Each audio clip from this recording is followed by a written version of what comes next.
सब अच्छा, एक चीज़ जो अक्सर हमें सुनने को मिलती है आपसे, वो है प्राइमरी और टर्शियरी केयर वाले, कि आप बताते हैं एक मेजरमेंट के इतने डॉलर्स अगर प्राइमरी केयर में लग जाए, तो उसमें एक जनरली हम सबके लिए क्या एडवाइस है कि हम बीमारियों से ही बच जाएं, और जो इंडस का एक विजन भी है कि लोग देखें, बात में यही है कि जो है ना, हमेशा से भी है कि एहतियात इलाज से बेहतर है। जी जी, ये लफ्ज़ हम सब बचपन से सुनते आ रहे हैं, सब कुछ आ रहे हैं।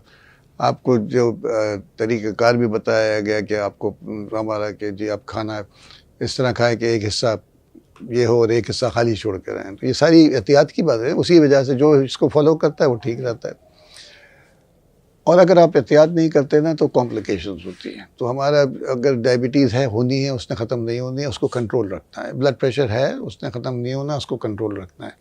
पहले तो ये चीज़ रियलाइज़ करना कि ये है और इसका इलाज होना है, और उसको कंट्रोल रखने में ही है। ये साइलेंट किलर्स हैं।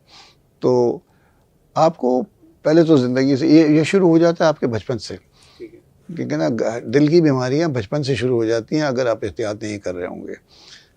जो खाने में आपका जो अगर घर का स्टाइल ऐसा है, आप खाना वैसे कर रहे हो, उसमें नहीं होती बीमारी। तो हमने यही कहा कि जी प्राइमरी केयर अगर जिस मुल्क का ठीक होगा उसमें आपको अस्पतालों की ज़रूरत नहीं पड़ती। तो एक पॉडकास्ट में किसी ने मुझसे सवाल ये किया था कि डॉक्टर साहब इतना अचीव कर लिया आपने, इतने पूरा नेटवर्क बन गया है, पूरे अस्पताल हैं और ये है वो है, तो अब आप ये होता ना कि अब क्या मुझे करना चाहिए, अब आपकी आगे की क्या सोच है। तो मैंने अपना जवाब दिया कि मैंने कहा कि मैं अल्लाह से दुआ करता हूँ कि इतनी ज़िंदगी दे हम लोगों को कि हम अपने बनाए हुए हॉस्पिटल बंद करें। तो वो कैसे मैंने इनको ये फिर मैंने कहा कि देखें, ये मसला ये है कि जी अगर हमारा प्राइमरी केयर इतना स्ट्रॉन्ग हो जाए कि लोगों को बीमारी ना हो, जब बीमारी नहीं होंगे तो अस्पताल में मरीज़ नहीं होंगे, जब मरीज़ नहीं होंगे तो अस्पताल को हमने कोई क्या करना, उसको बंद ही करना है ना। और ये मफरूज़ा नहीं है ये बात, और ये दुनिया में प्रूव हो चुकी है। आज से जब मैं सिविल हॉस्पिटल की कैजुअल्टी बना रहा था तो एक साहब मेरे लिए मर्सिडीज़ की एम्बुलेंस लेके आए थे डोनेशन में, हॉलैंड से आई थी वो।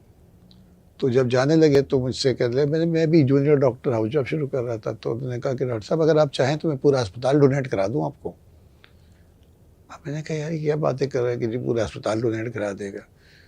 कहना डॉक्टर साहब हॉलैंड में अस्पताल या बच्चों के हैं या बूढ़ों के लिए हैं। नौजवान बीमारी नहीं होते क्योंकि उनके प्राइमरी केयर इतना स्ट्रॉन्ग हो गया, तो अस्पताल खाली हैं तो आप वो बंद कर रहे हैं। कहते हैं उनको रखना है, उनके लिए एक मसला है, उन्होंने कहा उठा के ले जाओ। वहाँ पर तो स्टोरेज के पैसे लगते हैं बहुत सारे, तो उन्होंने उठा के ले जाओ, जिसको चाहिए ले जाए।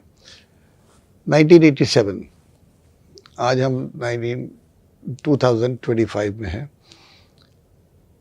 तो समझ जाएं कि 38 साल पहले हॉलैंड में ये था।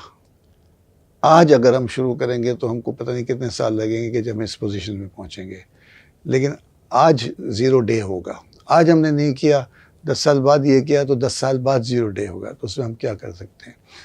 और WHO ने यही कहा था कि जी कि उनकी एक वो है कैलकुलेशन है कि आप $1 अगर आप प्राइमरी केयर पे खर्च करते हैं तो आप $42 टर्शियरी केयर में बचाते हैं।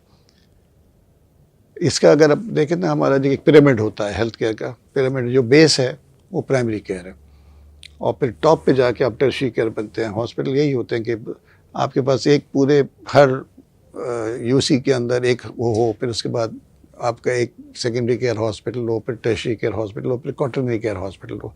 जो टिप पे होता है वो क्वाटरनरी होता है। तो ये तो आपका स्ट्रक्चर बन जाता है कि ये बन गया।